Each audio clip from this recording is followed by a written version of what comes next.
এক প্রত্যন্ত গ্রামে ছিল একটি পুরনো জমিদার বাড়ি। পুরনো বটগাছ আর জঙ্গলে ঘেরা ছিল।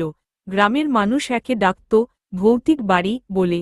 বহু বছর ধরে ওই বাড়িতে কেউ থাকত না, কারণ শোনা যেত রাত হলেই ওখান থেকে কান্নার আওয়াজ, দরজা খোলার শব্দ আর চিৎকার শোনা যায়। গ্রামের লোকেরা বিশ্বাস করত জমিদার হরিচরণ রায় এবং তার পরিবার এক রাতে খুন হয়েছিলেন অজ্ঞাত কারণে। তারপর থেকেই সেই আত্মারা ওখানে ঘুরে বেড়ায়। একদিন শহর থেকে এক তরুণ সাংবাদিক, নাম রাফি, ভূতের সত্যতা যাচাই করতে সেই গ্রামে আসে। সে সিদ্ধান্ত নেয় এক রাত কাটাবে জমিদার বাড়িতে। গ্রামবাসীরা তাকে অনেক বোঝালো, কিন্তু রাফি হেসে উড়িয়ে দেয়। তার ক্যামেরা, টর্চ আর রেকর্ডার নিয়ে সে ঢুকে পড়ে ভৌতিক বাড়িতে। রাত তখন 12টা। হঠাৎই বাতাস থেমে যায়, নিস্তব্ধতা নেমে আসে।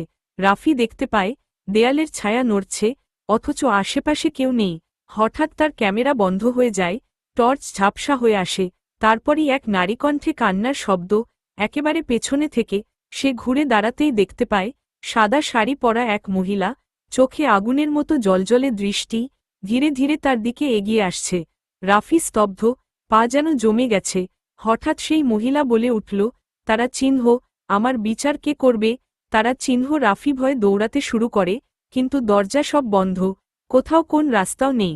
সে দেখতে পায় ঘরের দেয়ালে রক্তে লেখা, তারা চিহ্ন, যে এখানে আসে সে আর ফিরে যায় না।